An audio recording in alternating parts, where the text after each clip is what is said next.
I wanted to take a look at the arrangement in Seismic by AC Slater and Lorenzo because I think the arrangement was really tight and easy to follow, and I think it's just a really good example of how to arrange music in this type of genre. We all know Seismic, it's a heater.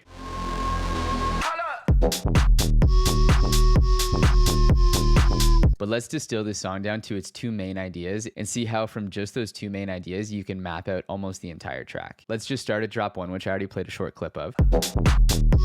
Let's say that this section is idea number 1, where it has the drums, it has the bass line, and it has that kind of like detuned, fluty lead that comes in. So let's just create a MIDI clip for this section. We'll call it idea 1A, and this is the bass line and the lead. Let's take a look at the other sections of the track and see where this main idea is also playing. This is the second drop.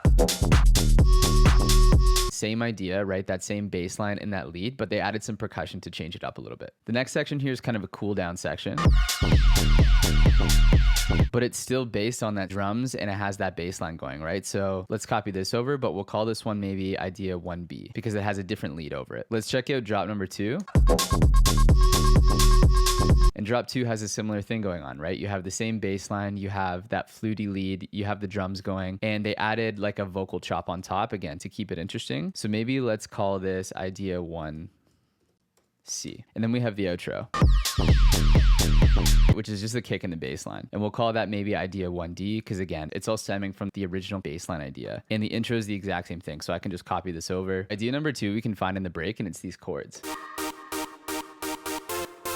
Let's create a MIDI clip here and we'll call that chords. And these chords are playing all the way to the drop, right? Obviously, it's like a build, so they introduce, effects and everything. But again, we're just focused on the really core ideas here. Let's check out the section after the first drop. So we have those chords again in this build up here. Now let's go to the last breakdown between drop number 2 and drop number 3.